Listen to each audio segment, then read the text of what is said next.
last time with by the way, do you have the prayer book, the Mahzor? Does everybody have the Mahzor? No. No.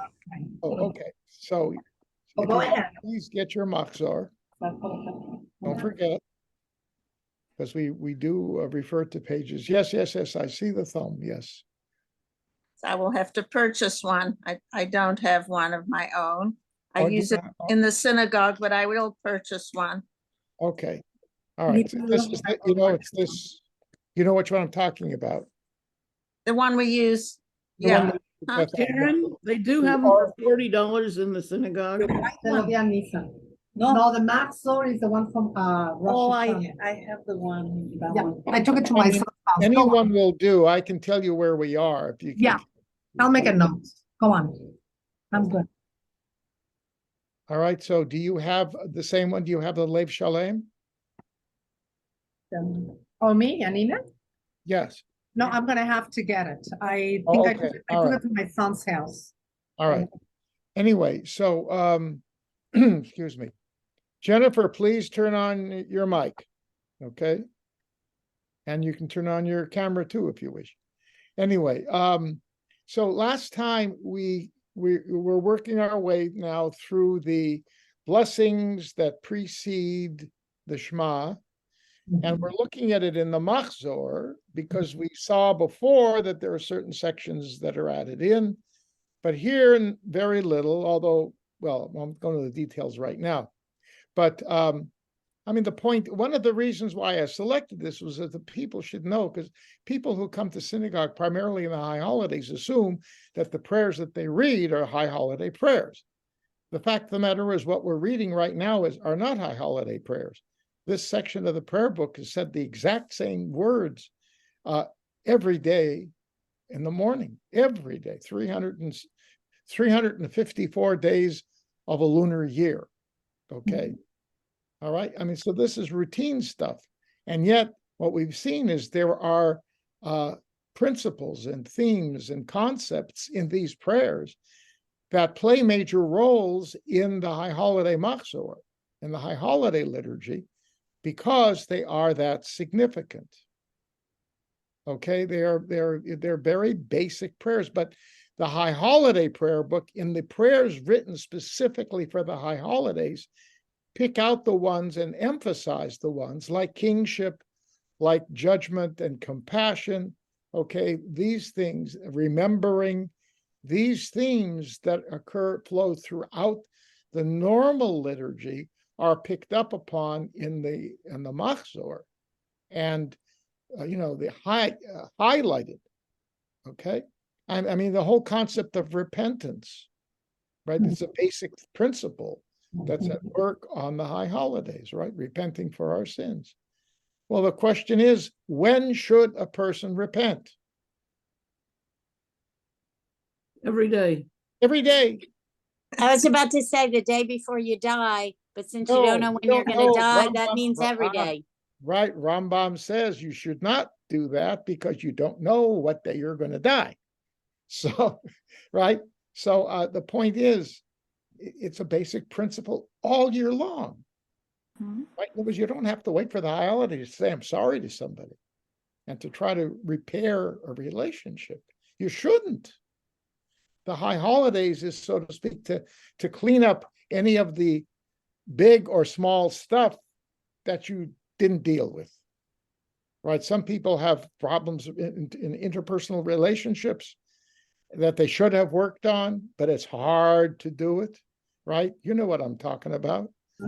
It's hard for people to admit they're wrong to somebody.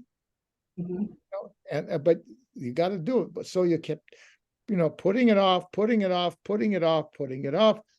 High holidays is a time, especially during the 10 days of repentance, when you should be motivated to bite the bullet and turn to that person and say, I'm sorry. But but you should have done it, right after you did something. Right. That's the point. Okay, so the High Holiday Mahzor then is like a big push, a spiritual and ethical push to get us to clean house. It's like Pesach before the Seder. right? You got a clean house. It's not just by us, it's not just spring cleaning, right? It's spiritual cleaning, it's ritual cleaning, right? Okay. All right. So now, however, last week, right in the midst of the prayer that we're looking at right now, the Yotzer prayer, which somebody tell me, what is the overriding major theme of this prayer? What is the overriding major theme of the Yotzer prayer? We are thanking God for having created what?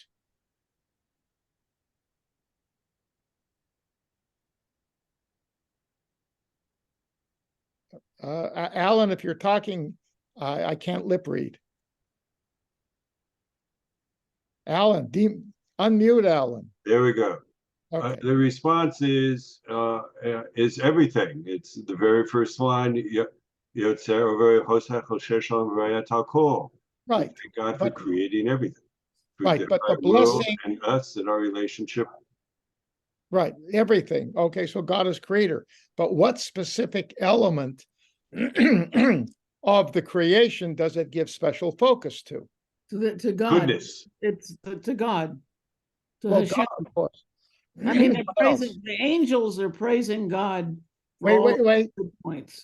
That you're jumping ahead a little bit now, Barbara. Hold on. Hold that thought. You're not wrong. Hold that thought.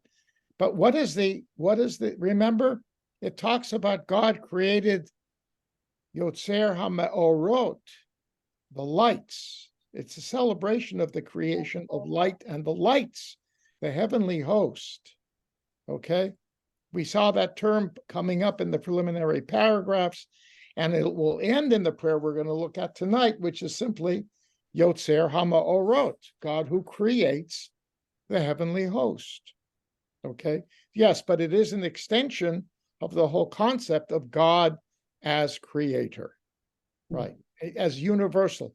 And it's a universal prayer. It's not specifically focused on God's relationship to the Jewish people. It's everything with a special focus on light. Because remember, you are waking up in the morning, and on a daily basis, when you said this prayer, you were supposed to say it when the first light of sunrise appears.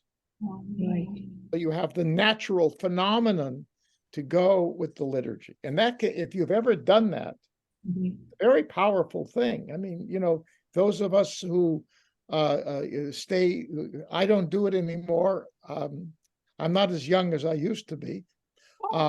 But there are numbers of people at Beth Am and other synagogues on Shavuot, the night before Shavuot, they have a tikkun where they stay up all night, and they either go up outside on the roof in Daven or in one of the fields, or they will go into the one second. Or in a room where there's big windows, and when you do that, you actually see the first rays of the sun, and you're saying this blessing, and it's really powerful. So, but that's the ideal. Okay, all right. So then, however, in the midst of all of this praising of God for creation, and especially the focus on light, right, and being the morning light, suddenly, Barbara, we have a whole section dedicated to what? The angels. God creating the angels, right? So the rabbis ask a question about a passage in the Torah. Ma'inyan Shemitah etzel Har Sinai. What does creating the angels have to do with creating the heavenly lights, the sun, the moon, the stars? Angels are from something else. Why did they stick it there? It's a separate thing. Why? Think about it. God needed help. He needed help. She needed help. I would say no, because it's clear that God did not need help. And in fact, the prayers themselves, as you recall, talk about the fact whom else did God create? The angels. Yeah, but he needed the angels to go down to earth to talk to like Abraham and some Yeah, other but that's not people. that's not the thing that they're talking about in the prayer.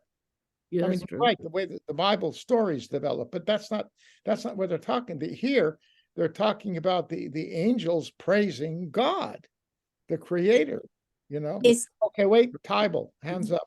Right. is it because since the angels are not corporeal, if the angels can do the praising, then the humans that are praising aren't as focused about the tangible nature of creation? Well, but we're also focusing in our prayer on God's power, which is invisible, right? We're recognizing, basically, we are recognizing, and remember, this is explicitly expressed in the Kedushah, in the sanctification part of the Amidah, where we talked about this last week, right? Where it says, we will praise God the same way the angels do. Okay. So, but here it's simply talking about the angels praising God. All right. I think you're close. You're close to what I had in mind, and what I think most scholars come up with. So let's think a little bit more. What other reason could it be why the rabbinic liturgists decided to put the angels right here in the midst of the prayer that really praises God for creation, with the focus on light? Here.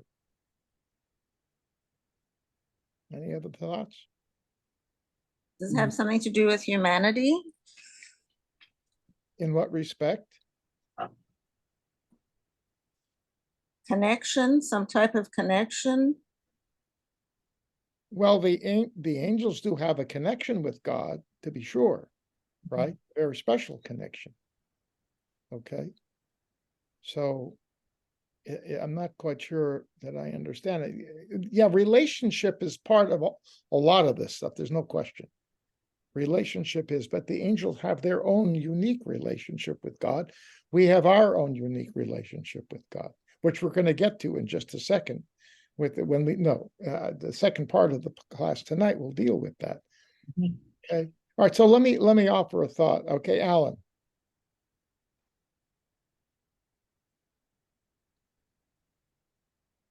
You're trying to. Okay. Could it be that this is called Kedushah Yotzer, the act of creation, and in Genesis it says, "Let us create God in our own image." So maybe you have that it was like the royal we, including the angels that are otherwise there, and are trying to deal with light in some way. Right. That's what the Midrash says. Okay. Yes, you are a good Midrashic. You are a rabbinic Jew, like the rest of us. Yes. But that's not what this is saying. No, you're the rabbi, we're not. This doesn't talk about partnering, right? This talks about the angels being creatures who yell and who praise God over and over. It talks about the harmony that exists among the angels. They ask permission from each other. After you, no, after you, you get this impression, they want to be modest. They're working together. It's totally harmonious, and they're praising God. That's all it says. But except one other thing. Who created the angels? Hashem. That's it. See, that's the point. That's why I thought, Tybal, where you were sort of heading. The notion being that the creator God did not only create, the creator did not only create things material, things visible. Right? He also created the things spiritual. So there's one creator who creates both the material and the spiritual realms. Is it possible that he created the angels to be more supportive of loving him than we're capable of, because we are mortals that make mistakes, and the angels probably did not make mistakes? Well, it's interesting that you should say that, because In a sense, yes, there are some angels who sort of fouled things up, though. But yeah, but it doesn't say that. That's the point. Okay, it doesn't say that. I mean, yes, I would agree. And in principle, what you're saying is a correct statement. The angels in general tend to be servants of God, and whatever God says, they do. I'm sorry, I apologize. Now, the rabbis will create midrash to deal with this whole notion of God actually discussing things with them. There's a famous midrash, that when God came to create human beings, it talks about, based upon the point that Alan made, that line where he says, "Let us create the human." So it says that God counseled with them about creating the human being, and it seems from that midrash that he's doing that just to sort of get them involved in the process, so they don't feel they should be left out. Because now they're creating, the whole idea is he is creating a human, as opposed to the other animals, who actually has qualities similar to what the angels have. In other words, the concept to appreciate things spiritual, the concept of creating a bond with God. And his concern was, well, if I didn't ask them, then maybe they'd be insulted. So I don't want to have them insulted. Okay, so I'll ask them. So God did. All right, but then there's another midrash that says they argued about whether or not the human should be created. This one said, well, you create him, he can do mitzvot. The other group says, no, you do it and he's going to sin and transgress. He's going to foul things up. And so God's listening back and forth. And finally, it says that God just took one of his attributes of emet, and we're going to see that's coming up soon, truthfulness, faithfulness, okay, and flung it to the earth, okay, and that was Torah, and along with that, he created the human being. He decided they were arguing, he said, I'm creating, boom, and here's my Torah. The point is, God anticipated that he would create the human and the blueprint of life to make sure that the human lives properly and fits into God's mold of how the human being should operate. So anyway, but the point is, I see your hand, Tybal, just wait a second. The point I wanted to make here is that one of the issues that Judaism has had to face from late antiquity and through the Middle Ages, it began with these mystical dualistic groups. I mentioned them last week, who focused on getting into the spiritual, getting out of the physical world into the spiritual world. Okay. And that notion what developed out of that was that the Torah, the Hebrew law, the law of the Jews, is a very this worldly law. It's focused primarily, said these people, on this world, which is the trivial world. The spiritual world is the ideal. But these laws are all busy with things, what happens between, if my ox gores your ox, right? If you dig a pit and somebody falls in, right? All these things, and the offering of animal sacrifices, okay? And celebrating holidays and rejoicing, and you doing this and that and the other thing. It's all this worldly. So that's not really spiritual. Then, okay. I mean, anybody who said that misses the point of the Bible, but that's neither here nor there. But that was the point they were making. And then later on, Christianity picked up on that. And you read throughout the Middle Ages that it starts with Mahzor.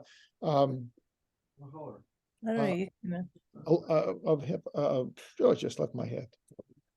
Oh no, come on, it begins with an A. Augustine of Hippo. And I think it even begins maybe with Paul in the early generation. Anyway, within the early church formation of the church, there's a notion that the Jews only understand the material meaning of God's word. Then the Christians said, we, with the teachings of Jesus, understand the spiritual meaning embedded within the world. And what the Christians didn't understand, if they would have read the Midrash, they would have realized that the Jews fully understand the spiritual element of it. And like them, they were pulling out of the same words that look very physical, some profound spiritual concepts. The only difference was Judaism was teaching that humans living in the physical world can be spiritual. A human being can be surrounded by physicality, but look at the physicality as a vehicle to grab onto spirituality. Okay, and they missed it. So I think one of the points that this is making is that God created that spiritual realm. It's another one of God's creations, not something that the God who created the physical world could not have done. And by the way, there were extremists within these groups of paganized people in the Middle East who said the God of the Bible can only create physical. The God of the Bible is non-spiritual. That's how far it went. So by putting it in here, it's telling us that even the spirit, just as God created the physical world and the sort of quasi-spiritual element of it, which is light, right, which you can't touch. It's, in a sense, the light itself is immaterial, it's non-material. So God did that, but even more so, God created these angels. God created the totality of the spiritual realm, and those creatures are praising God, just as the humans are praising God. You see, so it's all one system. And I think that's why they put it in here. The theme is creation. You talk about the heavenly lights, right? Well, what's above the heavenly lights? Above the heavenly lights is the highest heaven where God and the angels are. But the point is, it's not that realm was created by some other God. The whole point is the same God who created the physical world created the angels who are part of the spiritual world. And God created any bridges that exist between the two are also the creations of God. Okay. All right, Tybal. So does that mean you said something a while ago that made me wonder whether angels ever need to do tshuva? I'm trying to think. No, because theoretically they have no free will. The only time you hear of an angel who's been granted some sort of free will, but we never hear of this angel being reprimanded, is something like where Satan, like in Job, right, comes to God and says, let's test this guy and see what he's really like, about Job. And God says, okay, go right ahead, and he does what he does. And at the end, God doesn't yell at the Satan. Okay, Satan became, in rabbinic lore, not quite the devil, but a very powerful force, temptation, preying on the physical elements of the human being, trying to constantly test us. And in the court, right, at the time of judgment, the Satan will be behind the prosecution. So that's his role. He's the, in high school, I remember you had the principal, and then you had the girls' vice principal and the boys' vice principal. Oh, really? And if you got in trouble, who did you go to? Not the principal. You went to the vice principal, and he meted out the punishment. Okay? So it's almost as if Satan is kind of a vice prince, not really, because he's not the most powerful angel, but he's a guy there to constantly test, and part of the system, not something that's beyond God's control. If that Satan went to God and said, I want to test Job to see if he is as righteous as you say he is, God could have said no. I trust him. I know him. So go ahead, find something else to do. Could have done that, but he didn't. Because the book wants us to deal with the whole question of why bad things happen to good people. That's why it's there. That's the whole purpose of it, not to get into the interactions between God and the Satan so much. All right, Barbara, and then Alan. Yeah, I was reading this thing on the left side of the page. Yeah. With about angels, because I Yes. never realized that they're considered so one-sided as opposed to us being multi-sided, and having more within us than the angels. And it kind of made me feel like the angels are members of the animal families, because like a dog doesn't have the brain that we have and doesn't make friends. Yeah, in the I same understand. way. Yeah, that's an interesting observation. But we're more, you can argue that's a good point, actually. We are the pain in the neck for God. Yeah. We're God's headache, not the angels. Read the Yeah. Bible. Read the Bible. Read the Bible. And God created us this way. Question is, well, it depends upon which of the Torah sources you read. Did God realize when he created us what he was doing? God, there are places in the Torah where God learns from experience, right? It's there. Read, especially in the first few chapters of Genesis. Not the first chapter, but second, third, fourth chapters. God learns from experience. Ever hear of the flood? Right? Not the one that happened just 2 days ago. I mean, the real. That one wasn't as bad as in January. January was much worse. Yes, that's true. But there wasn't an earthquake in the middle of that one. That's true. Yes. All right. Anyway, but the point is, though, that yeah, we're more complex. We definitely are. I mean, but even when you go, I don't want to get into it right now, but there's stories, there's a whole literature on what the realm of the angels is like. And they develop things in a more detailed fashion. But that's because they're focusing on that. And it was a whole attempt at spiritual, it was mysticism. It was mysticism. Okay. It's the same thing. The Kabbalah, the Zohar has mysticism, has an element of activity that within the divine structure that goes awry, and evil comes out of that. Okay. It's part of the emanated lower aspect of God. And that's where the evil came. Because what was it? Remember what Isaiah says in chapter 45? God creates light and darkness and good and evil. Right? So everything comes from God. Now the angels are not necessarily the sources of evil. We don't believe that the realm of evil is a fallen angel. Okay, we do not believe that. It's not part of basic Judaism. All right. Okay. All right. So they put it here to remind us, as we're talking about God the Creator, that God not only created the visible and material worlds, but he also created the spiritual world. The totality of existence ultimately comes from God. So it covers all the bases, so to speak. That's why it's there. All right. Now, who else had a hand up? I guess I got it. Oh, yeah. Yes. Yeah. Two things. First, the rabbis treated the angels in a very different way than the mystics are going to do it, because they said that the angel is simply going to be a messenger. That's it. That's right. They're like, it's like with the angels, not Olim Yordim, they come down, and they're like completely subservient to God with no essentially independent power.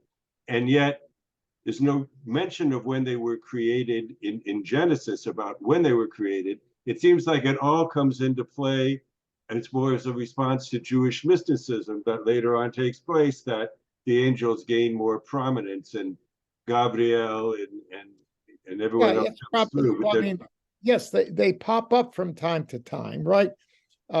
Jacob with the man, right? Abraham with the angels, they're there, right?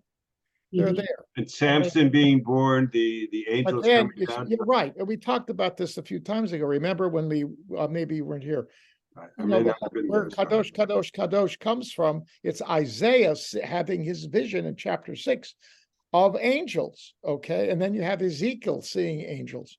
And Isaiah, we're not sure if those angels were down here visiting or he actually had a view of heaven. It's not clear.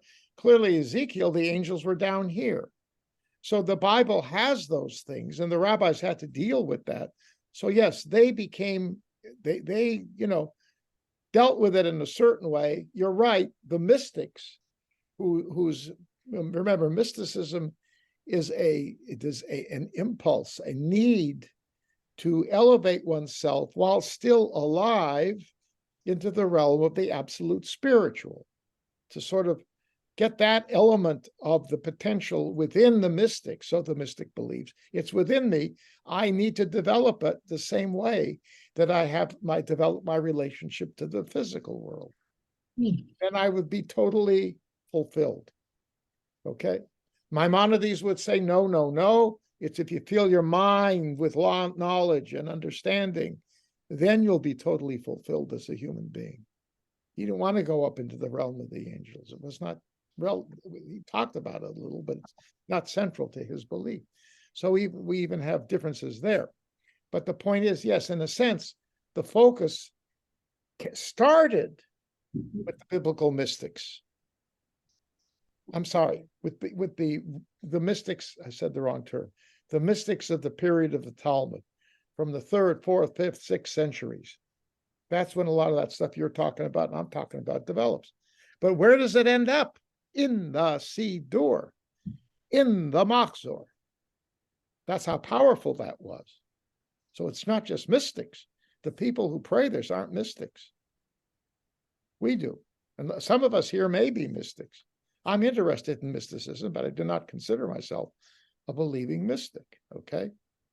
Okay. So, I mean, that's the key point.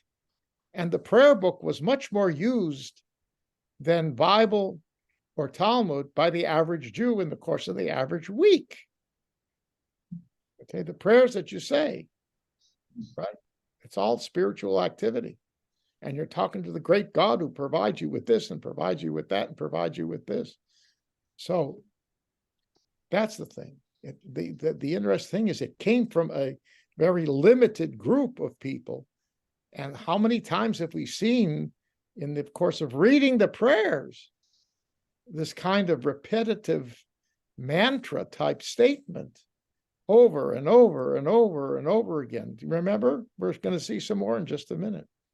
Okay. So the prayers actually pull this into the realm of the common person. Okay. All right. Page 75, bottom paragraph. It's the end of the Yotzer blessing before you come to Ahava Rabbah, with great love. Okay, that's the last part of, remember, everything we've been doing here, it began, the blessing, this is a very long blessing with all kinds of stuff in the middle of it. Began with the creator of light and darkness and good and evil, right? And that's just a very simplistic interpretation. We went to that a couple of weeks ago. Okay.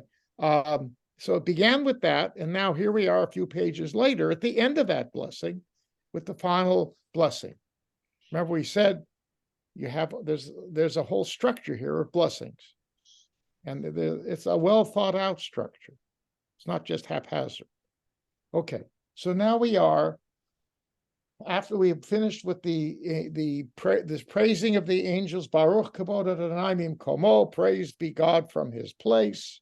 Okay, that's coming from the book of Ezekiel. Before that, we said holy, holy, holy, Kadosh, Kadosh, Kadosh, coming from the book of Isaiah.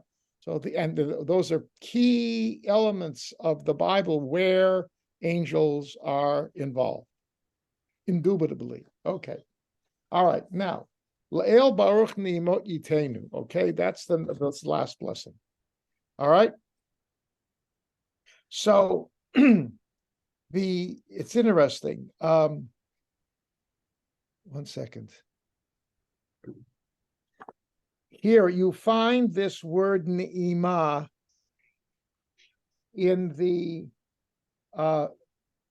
paragraph before Kadosh Kadosh, the line before Kadosh Kadosh Kadosh. It's a kind of a melody, okay? And it says that, so the angels with a clear, melodious statement of holiness, ni'ima. So here, they are talking, it starts with, it's a bridge. La'el Baruch Nimo Itenu. So they give this sweet melodious praise to God, meaning the angels. Okay, the angels. Lamelch El Chai Kayam, to the king who is eternal, lives eternally. Smirot Yomero, they say Yomeru, they say words of song and melody, Tishbachot Yashmiu, and they words of praise. Right? Okay, that's still talk because why? Kihu Levado, because he by himself is. Here we go. Po'el gevurot, osech hadashot, bal milchamot, zoreya tzedakot, matzmiach yeshuot, borei refuot, norati hilot, adon haniflaot. Did you hear it? Mhm. You hear it? The repetition of sounds and rhythm? Mhm. 8 times. Okay, repeating. It's a kind of a mantra. Think about it in those terms, okay?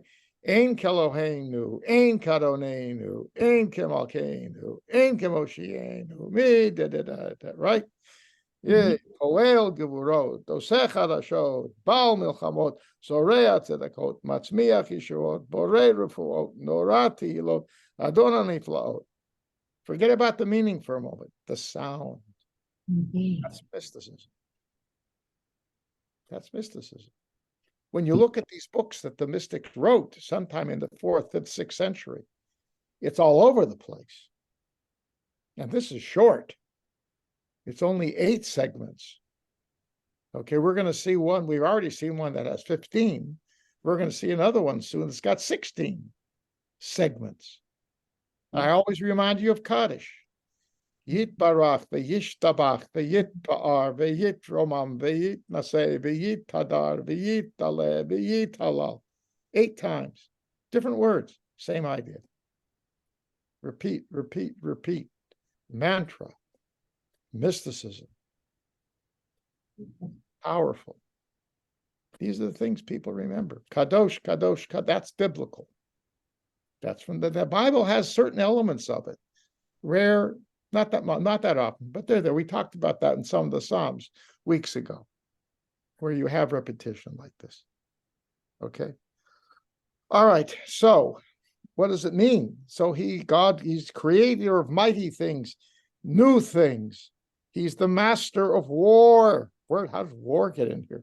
He spreads seeds of righteousness, causes redemption to flourish. He creates healing, and he's great in praise. He's praised awesomely, and he is the master of awesome of miraculous acts. Okay, this is God. Okay, again, total praise, absolute, in proportions that we normally do not use. That's, again, I mentioned this before. This language is not normal. Now, you do find this in certain references to kings in many different cultures. But, you can think of sometimes the names that royalty has. Some, they have these names, Edward, this and that, and this and that, and this and that. Okay, but that's sort of recalling ancestors, right? It's a sort of a mantra, but it's different. This is rhythmic. This is poetic. And that's the poetry of prayer. The poetry of prayer is a tool that tries to elevate us into a spiritual place. And it's all over the place. And we read it, and we often don't even realize it. That's why I'm teaching this class. Okay? That's what this is about. All right. Now, you may be bothered by that, by the way. There are some people who read this and say, oh, it's so boring. Enough already. Why do I have to have it drummed into my head? You know, if you're a rationalist, you can say that. You know, sometimes simpler is better. Right? There were rabbis, we talked about this, who said, you can't overpraise God, because once you stop, you're blaspheming, because God's praise is endless. This literature says, try your best. You know, use as many as you can, realizing that, but nonetheless, move us in that direction. Okay, that's what this is saying. So, but some people say this is gobbledygook. But I think if you appreciate the fact that it's spiritual gobbledygook, you may not be spiritual. You may be very rational, very this worldly. Okay, that's how you are. But there are lots of people who are seeking some kind of elevated spiritual expression. That's what this is supposed to do. Does it do it to a person in the 21st century? I don't know. I'm sure sometimes for me it does. Honestly, when I get into these things, I'm sort of removed from my normal place. You know, and I'm not a big mystic, don't get me wrong, but it's just a matter of focusing on something other than the mundane world around you. Okay, Tybal, did I see a hand up? Yes. I'm just be interested, because for me, it's not the words, it's the music that goes along. Good. That's fine. The only problem with that is the music changes depending upon who's leading the service. Yeah, and sometimes that's good and sometimes that's bad. And is Right. Jennifer Lowe still there? And when Jennifer Lowe's around, we get Anna Bacoa. I'm with Jennifer. Raise your hand, Jennifer. You're with There she Tybal, is. Hoorah. complimenting Jennifer. Hoorah. Okay. Very good. Thank you. You're welcome. All right. So here we go. Then it continues. God renews in his goodness every day the act of creation. Okay. You know, it's this notion, when your soul comes back to you after a respite at night, you are reborn in the morning. Moda ani lefanecha, right? I give thanks to you, God, that you return my soul complete and I'm back together again. What about if you take a Right. nap in the afternoon? When you wake up from that, should you say anything? Wake up from what? A nap in the afternoon. No. Huh? No. Why not? It's the same thing, isn't it? No, No, I'm not being funny. not dark. It's not dark outside. You know, it's Oh. not dark. I don't know. You're asking me a question I can't answer, Barbara. I don't know. Oh, okay. I love Right. to ask questions you can't All right. answer. So anyway, but look, he creates out of his goodness. Again, the world with all of its material corruption, right? And you can say that because nature has built into it what you could call corruption, doesn't it? When a plant when you look at a piece of fruit on the tree, what happens to it if it hangs there too long? Ruts. It rots, becomes corrupted. It falls off and falls on the ground and becomes fertilizer. Right? Okay. Right?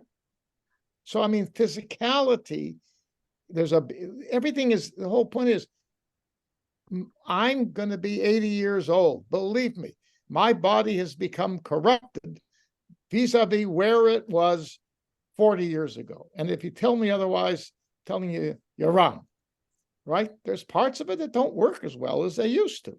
Let's be honest about it. So far, I'm okay. Don't get me wrong. But I realize that it's a form of decomposing. Yes, it is. Right? Thank you, Barbara. For both of us. Senior member right now of our little cohort here. Okay. Anyhow, so the point is that's the nature thing. But to say that, you know, to have the sense that I personally am reborn every day. The world is recreated every day. Mhm. It's a fresh start. And look at the newness of it. You know, and look at the hopefulness that exists, that perhaps something can happen. I can do something. God can help me with something, and we can make this day a better one than the one before it. All right. So that's what this 1.1. Hold on, Alan. I see it. I see it. But the point is, with his goodness, the world is essentially a good place. There is this corruption that takes place. There is this decomposition that takes place. But that's the way it's set up. But it's set up, it's a good system. It's a good system. So the fruit that fell on the ground and was absorbed back into the earth, so to speak, is now providing fertilizer so that when the tree drops some seeds in the ground, they can grow into baby trees. When the big tree dies, there'll some be baby trees to take over. Okay, I'm just using that as a metaphor. But that's the nature of things. But thank God I'm up. The world is here. Wonderful. Okay, who had a hand? Somebody had a hand up. Oh, Alan, yes. I just want to add this particular line is the one line I focus on every day. This and its counterpart before, and when they reverse Mechadesh and Utuvo, but this thought about creating anew in goodness each day, the act of creation that God does. Yes. Corollary to that is learning from Elliot Dorff over 50 years ago with the old UJ, that Adam Shutaf Ma'aseh Bereshit, that we humans are partners with God in the act of creation. Yes, of course. So if God, as you rightly noted, Joel, if God creates each day the act of creation, we are partners with God in doing that, then each and every day can bring goodness for us to learn something new, to create something new. Right. And this is something that motivates me and keeps me going each and every day. Exactly. I forgot his name right now, just left me. But the psychologist who was in a concentration camp. Viktor Frankl. Right, and the flower on the tree, he saw it out the window, the crack in the, in the barracks every day, and the fact that it was there, it renewed him.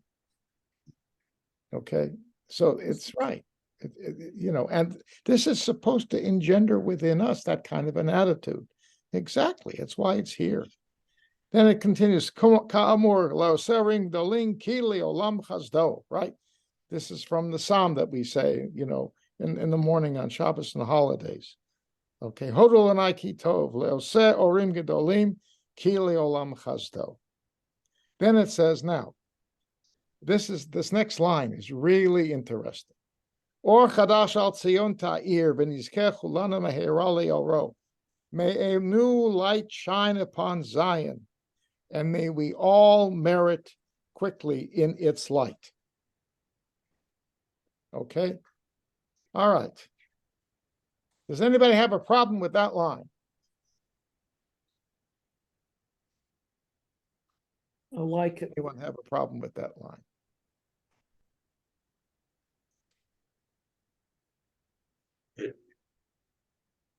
That's Alan. Well, it could always be viewed as messianic, that this is going to be the new light, that the existing lights of the world are going to be overturned in a new age of when the Messiah comes in and joins us and redeems the world and becomes the light of the world.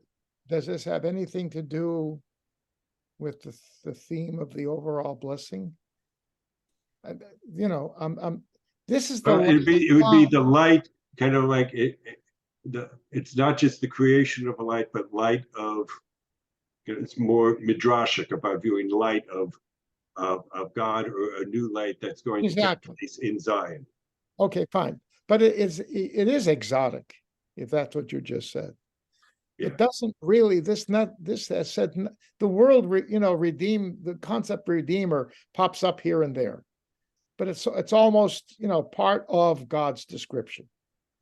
But when you remember this point, generally speaking, the line before the blessing is one of the most important lines in the prayer, because it's supposed to capture the basic essence of the prayer. Okay, so the line before the blessing, especially in long prayers like this, where you have multiple lines. All right.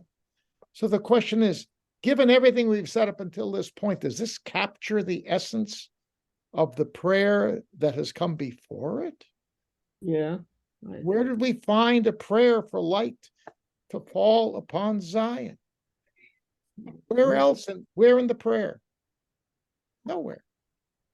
The light that was being spoken of was what light? The universal light, the light of creation. Yeah. That's what was being spoken of. That was being spoken of. Okay. So what Alan said is, midrashically, one could make the case you should put it in, because we always pray for our redemption, right? Especially Jews in diaspora. Okay? Especially Jews in diaspora. Okay. It makes me feel good to read that line. Yes. If you're a Zionist, yes. Sure. Not a Zionist. Yeah. Yeah, it's basic Judaism. God will redeem us. We're going to see it again and again. Absolutely. When it talks about Zion, I believe it encompasses us. I don't think it's just in Israel. I'm sorry.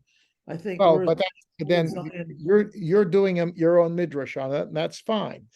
But that's not what it says. It says the messianic element of it is actually is Zion. Because when the light shines on Zion, it will bring us in, we will be brought into it. It's the messianic era. We will be brought into it. That's the whole point. So we will benefit. We in diaspora will benefit because we will be brought to Zion to share in its light. Okay, so that's what you should feel. I would say I would amend your feeling if you accept that. You don't have to. All right. But the point here is you can understand. No, so here's where am I heading with this? There was a major argument in the 10th century between two of the greatest scholarly minds, the Babylonian Academy community. Two giants, Sadia and Shrira. They were Gaonim. They were heads of the academies. Okay. Sadia was the first medieval Jewish philosopher. After Philo in antiquity, who lived about 40 of the Common Era, jump ahead 800 years, literally, to Sadia. He is the next philosopher. Okay. He opened up ways of thinking that ultimately ended up with Maimonides. All right. He was influenced by Arabic culture and Islamic theology. Okay. But he knew philosophy from the sources that had been uncovered in Iraq and Syria. And the Arabs studied them, and they became the first medieval philosophers. And Jews who had a bent in that direction learned from them. And it developed over time. You have Judah Halevi and then Rambam and others who are living, and it continues down into the 15th century in Spain. Okay, philosophical thought in medieval terms. Okay, so Rambam, Maimonides is part of this. He's a giant in many ways, the giant. But I don't think if Sadia hadn't begun, Rambam would never have come on the scene. Okay, so Sadia says you cannot say this line. Take it out. Because the prayer is a prayer of the light of creation and only creation. I love the concept. I mean, he's not saying this. The concept of the light of Zion, I will agree to that. As a messianic principle, I would agree to that, but not here. I have a theory as to why he was so sensitive to that. The theory is this. the philosophy or the theology that Sadhya learned from the Muslims, called Kalam, taught that one of the proofs of God's existence, the proof that there is a God, is by virtue of the fact that there is a world. Because this world would not exist unless there was such a God, a single deity who could create everything. Okay, that's what Kalam taught. And Sadhya bought that hook, line, and sinker. His approach was the very creation of the universe proves the existence of God. So he's reading this prayer and suddenly Zion pops up. What is he thinking? Here you got a prayer that praises God for doing what? Creating, not redeeming. It's a universal prayer. It has nothing to do with the Jewish people. We are the beneficiaries like the rest of the world, including the animals. Okay, all the creatures and the angels, everybody benefited from the creation. And now suddenly our unique redemption comes in the line right before the final blessing. Oi, gewalt. He did not speak Yiddish, I guarantee you. But if there is an Arabic equivalent to that, inshallah, or whatever. Inshallah. That's what he said. Over my dead body. Take it out. 100 years later or so, less than 100 years later, the other great Gaon, Shrira, was not a great philosopher, but he was a halakhic authority. Both were great legal authorities. Shrira as well. He's a great legalist. There's no question. And among the last of the great Gaonim, his son, Rabhai, was the final of the great leaders of those academies. We're talking about around 1,000 to 1,050 Common Era. That's when they lived in Iraq. All right, so he says it was there before Sadhya took it out, and it's going to be back in there now. As far as I'm concerned, it's part of the liturgy, it's part of our prayer, it's part of our ultimate hope, and it's as important as the creation. Okay, remember Rosenzweig, writing in the 20th century, said the three basic principles: creation, revelation, and redemption, or creation, redemption, revelation. Okay, creation, redemption, revelation. Okay, so redemption is one of the basic elements. Shrira would agree. Sadhya would disagree. All right, here's the kicker. The final conclusion, the bottom line. Today, if you go into a Mizrahi synagogue, right, where Jews from Morocco, from Iraq, from Syria, from Egypt, from Iran, and a few other places, and Sephardic Jews who maintain the old Spanish traditions, that line is not there. I have Siddurim on my shelf. It's out. It's not there. Because those traditions kept Sadhya's principle. Wow. So when somebody tells you, oh, these prayers are old, they've always been the same, they're universal, no. And this is really important stuff here. Okay, so our tradition is to say it. I'm fine with it, because I don't believe that the creation proves that there's a God. And that's not my theology. All right. And Rambam turned that around. Okay, he rejected that completely. Now, Rambam did. Shrira wasn't a philosopher. He was just a traditionalist. So he said it should be, because it's something but isn't that interesting? And you can see here Sadhya's anger, because it was tampering with his theology, was tampering with his spirituality. His definition of God depended upon a pure statement of God as creator of the universe. River didn't deny that. He did not. He just said, this is okay. We can do both. Problem, if this thing had been a few lines further back, maybe Sadia would have been able to swallow it. I don't know. Probably not. But the fact that it comes right before the blessing, that's really what pushed his button. Interesting. Hot debate. Okay, then finally, Baruch atah Adonai yotzer ha'me'orot. Praise be God, creator of the lights. Not the angels, the lights. In other words, it doesn't even deal with the darkness of the beginning. What the line from Isaiah, light and, creator of light and darkness, Osesh, creator of harmony and chaos and evil, right? Doesn't even go there. Lights. Okay, that's because that's the essence here. And it's a gift out of love and goodness to the entire world. Universal. All right. Now, a radical shift in gears. Okay, we are now shifting 180 degrees. What page? We're moving away. We're now on page 76. We're making progress, guys.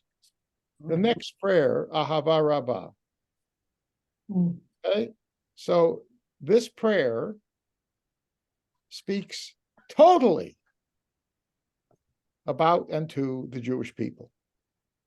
And it's totally about God's relationship through Torah with the Jewish people. Torah as a covenant of love and compassion. That's how I'm defining it. Torah as a covenant of love and compassion. And we will see at the end how this really does generate a covenantal statement. But I'm not going to tell you what it is till we get there. Okay. Are you ready? Yeah. All right. So let me first begin by telling you what you are going to be reading. In it, you will find the word love is mentioned 6 times. 3, it refers to God's love for us. And 3, it refers to our loving God. So right away, and I don't know if somebody actually did the counting to make sure they were even, or it just happened to be that way. I can't prove one or the other, but it's very interesting. If you're talking about a covenantal relationship, right? It's a quid pro quo. It's I do for you and you do for me. That's a covenant. Well, making it 3 and 3 lines it right up, tit for tat. Right? 3 for 3.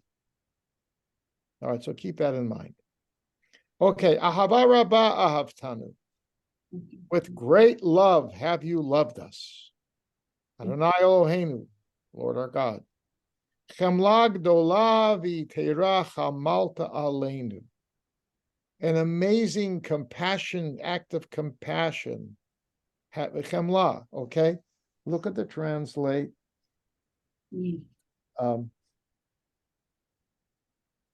Boundless compassion. Okay, so the Torah is abundantly compassionate, or it's an expression of God's abundant compassion. Love, compassion. Where else did we find God acting with compassion? People who have been here for the last number of weeks. What else? What other act did God express God's compassion? Remember? No. Creation. We mentioned, right? Rahman, Rachaman, Merachem, multiple times in the Yotzer blessing. Okay, we talked about it last week or 2 weeks ago. That the world was created, God's compassion. It was an act of compassion, an act of love. So here it is again. But now it's referring to what? When it says, Ahavtanu, you who have loved us. Who is the recipient of this love? The world? Us. No, Anu, us. That means this is totally particularistic. Mhm. as universalistic as the other one was, this is totally focused on one group of people. What does that say about God? Pretty good guy. Or girl. I like that. Pretty good God. Yeah, good. Go back into ancient times. Generally speaking, how do people view gods? Sure, It's like- Paul. As location specific, Say again. geographically defined, Yes. location specific. Location specific. Yes, that's right. Your people have this God. This people has this God. Yeah. Yes, exactly. In fact, in the 4th century of the Common Era, Julian the Apostate, he's called, the Emperor Julian. He was called an apostate by the Christians because this was 2 generations after Constantine accepted, 360. So 2 generations after Constantine the Great accepted Christianity and made it the Roman Empire religion. This guy, Julian the Apostate, came along and said, nope, we're going back to paganism, guys. For better or for worse, he lasted 3 years and was killed in battle. Okay. And of course, all the Christians said, see, I told you so. He died. Bingo. Goodbye. All right, but he tried. Anyway, his whole point was, he said, tells the Jews, you want to rebuild the temple? Rebuild the temple. Rebuild the temple. You have my blessings. And they actually started. It didn't work. I won't get into that. Some people started to dig. There was an explosion. They probably made a spark with a metal shovel on a piece of stone or an axe or something on a piece of stone. And there was probably gas collected under the ground because of all the decomposed wood that had been in the temple. And the bones and dead bodies, whatever was in there too, right? And it exploded and they said, ah! And it scared them away. And then the emperor died. So it was left undone. All right. But the point is, he said to the Jews, go right ahead. Build a temple to your God. I love it. Your God, fine. He'll be my God. I'll respect him. I won't maybe worship him the way I do, one of the Roman gods, but I'll have great respect for him. And he'll like that about me, and he'll help me too. That's exactly probably what Cyrus was thinking centuries before when he told the Jews in Babylonia in the exile in about 538 BCE, go back and rebuild your temple. And he did the same for the Babylonians and for Thisians and for Thosians, because the local gods would be happy that they got this guy on his side, on their sides, and it's great. So gods tended to be the gods of a given people. Judaism says, yes, Hashem is the God of the Jewish people. But he's also Melech HaOlam, Adon Olam, the universal God. Both. Now, Christianity and Islam got that. There's no question. Because their God is universal, special relationship with a certain group of people. Same concept. Okay, but it took a long time for paganism to go away. Okay, and as you've seen, it tried to raise its ugly head, so to speak. All right, so the point is, yes, God is the universal one God. But yes, God also has a special relationship with a certain people. Remember, I told you before, God has a covenant with the entire human race. Anybody remember what it's called? The covenant. But it's the Noahide. Noahide, yeah. Noahide, Noah, right, with the children of Noah. Exactly. Because that's everybody. God has one. And we just have our own little special one. So that's what this is telling us now. Yes to both. Okay, Tybal. I've heard the argument that when you say paganism, that it lasted even through the time of judges and kings, because otherwise the prophets wouldn't have been so worked up about the Ashtaroth all over. Oh yeah, that's early. I'm talking about down into the Common Era. Oh, never mind. Yeah, like example would be Julian the Apostate. Sure. Oh no, you're right. I mean, paganism within the Israelites, absolutely, it continued to operate quite actively, whether it was kosher or not kosher, depending upon which king you're talking about. Yeah, read the Bible. There's no question. Seems to have dissipated when they came back from Babylonia. Okay. But we don't know, by the way, what the people who stayed, many of the Jews, probably most of the Jews who were exiled in 586, taken to Babylonia, BCE I'm talking about. We have no idea how they worship God. There's no question that as time wore on, their monotheism took hold, because when the curtain rises on those communities in the early rabbinic period, of the pre-rabbinic period, they're heavy into their Judaism. There's no question about that. But were there times when they were dabbling in paganism as well? I don't know. I don't think anybody knows. Okay, so Torah is love. Torah is compassion. Okay? Avinu Malkeinu, our Father, our King. Okay? I'm not saying that as our parent here, because I just want to stick to the original meaning. You'll find in the line here, Avinu Malkeinu ba'avur avotenu ve'imotenu. We've added in matriarchs there. Okay, and it's in the Mahzor as well. Okay, that's where you'll see it.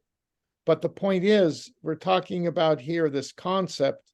You can say parent, it's okay, but father has a certain specific definition for it associated with it.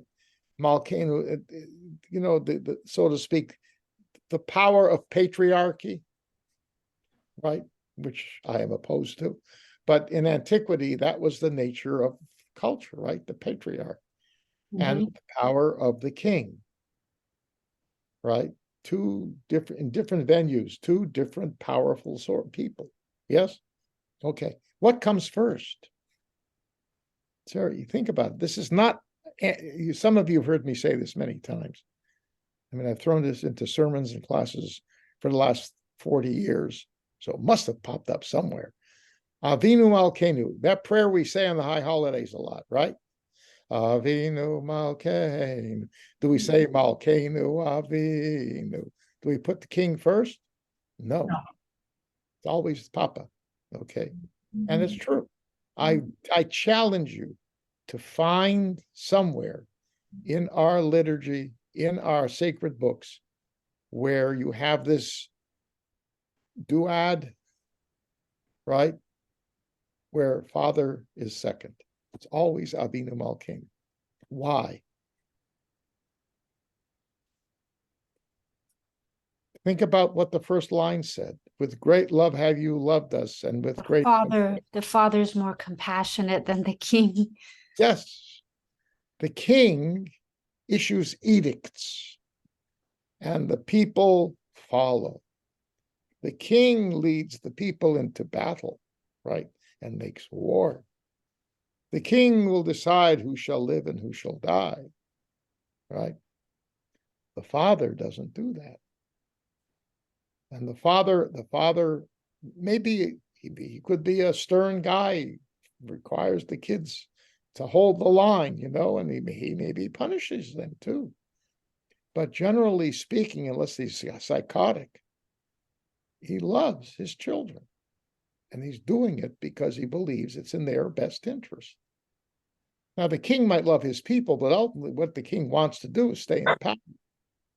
We know that very well from all kinds of places. All right. Now, kings, they cared for their people. And sometimes they were viewed in fatherly terms. But in principle, it's not the same. God, remember, on the high holidays, We view God as being our king, which implies what kind of legal activity?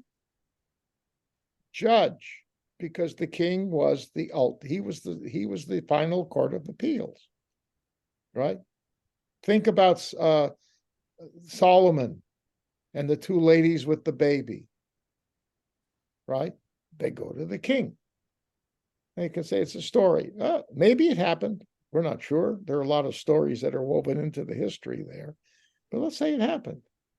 Okay, so he figured out remember the Solomonic wisdom, the Solomonic decision. He is the king. You go to the king. All right, so but father comes first, because the father ultimately has love and compassion. The king may have respect for the people, or concern for the people, but he also is the final judge. Law, right? So king always comes first. Okay, so No, Avinu comes first. I'm sorry. Yes, that was a big slip, wasn't it? Yes, it was. Erase that. And I know you loved your father, so I don't believe that. Of course I did. And my father-in-law too, for that, and my grandfather, and my grandmother, and my mother. Well, too. I was going to say, I think that the fact that Avinu should come first, just because of the fact that without our fathers, none of us would be here. Mhm. But I could also. Therefore, the father should be before. That's very good. I like that, actually. I haven't thought about it. Right. I mean, it's true. Father and mother are that's why our mourning period, the longest mourning period, mourning with a U, is for parents. It's 12 months. Where everybody else, it's 1 month. I must say, I do think that for a kid, you should do it for 11 Well, months. that's a different issue. I'm saying the principle is because of what you just said, Barbara. Don't pull it back. I'm not. They gave us something. They gave us life. Life. Exactly. So that in and of itself warrants priority over the king. Okay. Now, God then is both, right? Because God gave us life, but this is telling us that ultimately God gives us Torah out of compassion and love, great love. Okay, let's see what happens here. By virtue, because of the faith and trust our ancestors had for you, and you taught them laws of life. It's like Torah is life. What does it say at the end of Deuteronomy, in the Torah? To choose Torah, choose life. So Torah is life.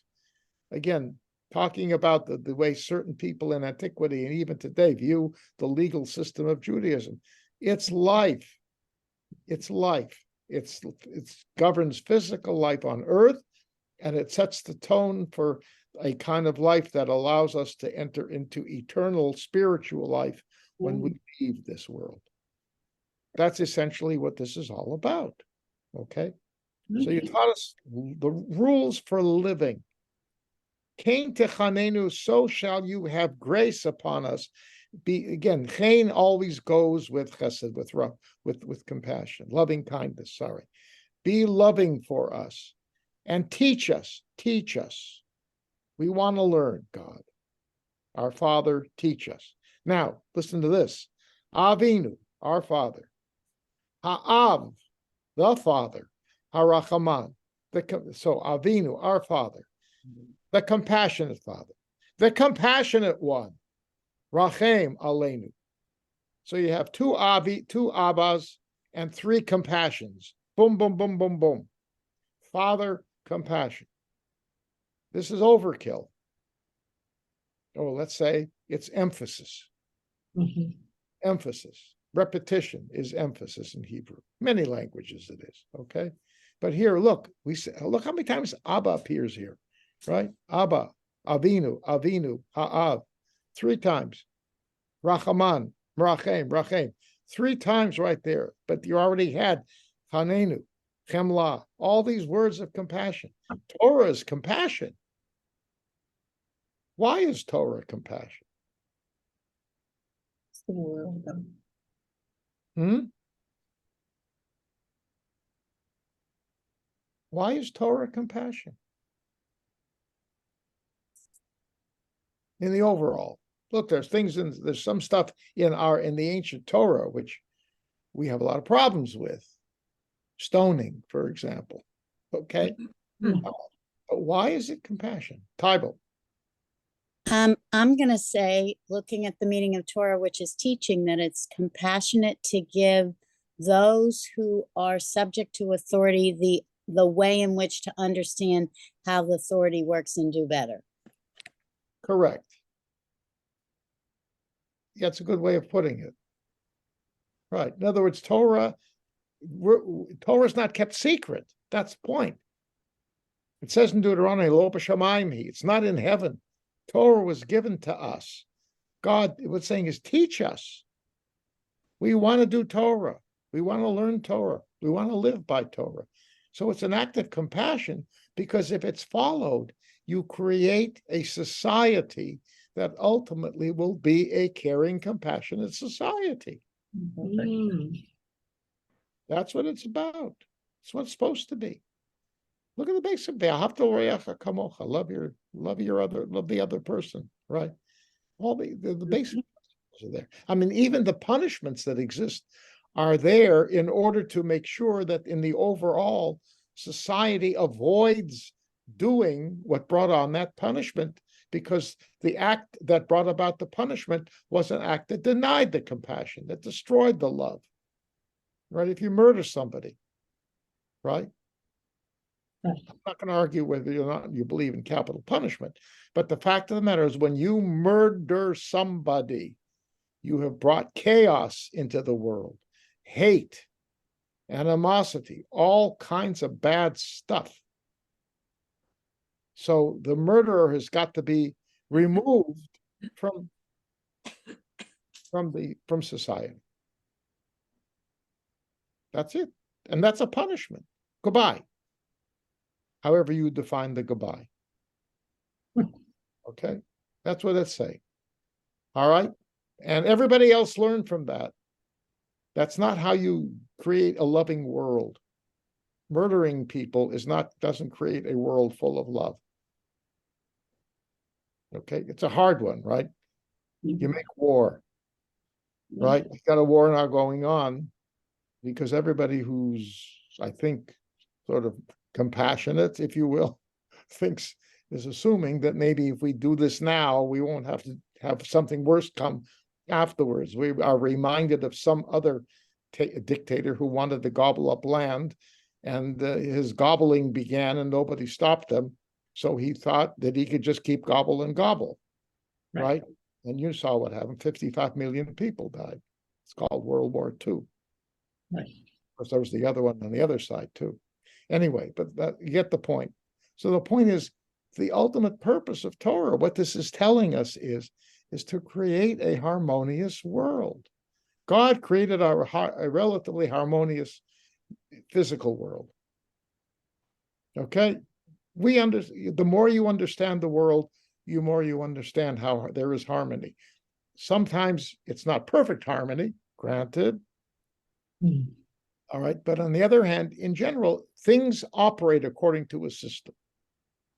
Now, sometimes some creatures can tamper with the system. Okay. And look, it's very interesting. You can make the case that that climate change resulted in this tornado, hurricane, tropical storm. Make the case. Climate change had nothing to do with the earthquake, as far as we know. That happened. That was on God did that one, right? God created a planet with plates that move. Of course, we human beings were stupid enough to build cities along the places where the plates are, right? We tend to build cities along rivers that flood too, don't we? Yeah. I mean, we build in, you think, because they're the best places to build. If you want transportation, movement of people, movement of goods, right? You want to live in these places. And sometimes a volcano is a horrible thing, right? But gosh, the soil after a volcano erupts is very, very rich, isn't it? And plant all kinds of good stuff. Why do you think they have such good wine up in the Golan? Because it's all good. It's all volcanic earth up there. It's dark. It's good. All right. Anyway, you get my point. Anyhow, so excuse me. Compassion is embedded with, it's this weird concept, because you think of law, you think of reward and punishment, very cut and dry. In certain elements it is, but the cut and dryness of the law is supposed to end up in creating a system that is ultimately caring, especially with respect to human beings. All right, final point, and we're going to have to finish this next week, but I got to get to this. So you have Avinu ha'av ha'rachaman ha'merachem rachem aleinu. We hear that rachaman, rachem, merachem. You hear the sounds, yeah? V'tein b'libenu. Now listen to this. Lahavin ulahaskil, lishmoa lilmod ulalamed, lishmor v'la'asot ulakayem. 8 terms: to understand and to get the knowledge, get the what should I say? To succeed, but it's the word seichel, comprehend, to listen, to learn, to teach, to observe, to do, and to maintain. What? Kol divrei Talmud Torah techa be'ahava. Okay, teach us to do all of this with love. Okay, that's what we wanted to teach us, how to do this with love. All right. Notice here's 8 terms: lahavin, lahaskil, lishmoa. So ultimately, there's a rubric here of what Torah means. Torah means doing Torah. It's not just learning Torah. It's not just teaching Torah. It's not just understanding Torah. It's not getting the common sense of Torah. It's not just listening to Torah. It's not just following Torah. It's not just doing Torah. It's not just sustaining, keeping it going. It's all of that. So ultimately, Torah is to be done. We do Torah with all, trying to make a broad-based rubric here. It's doing Torah. And this is an act of love.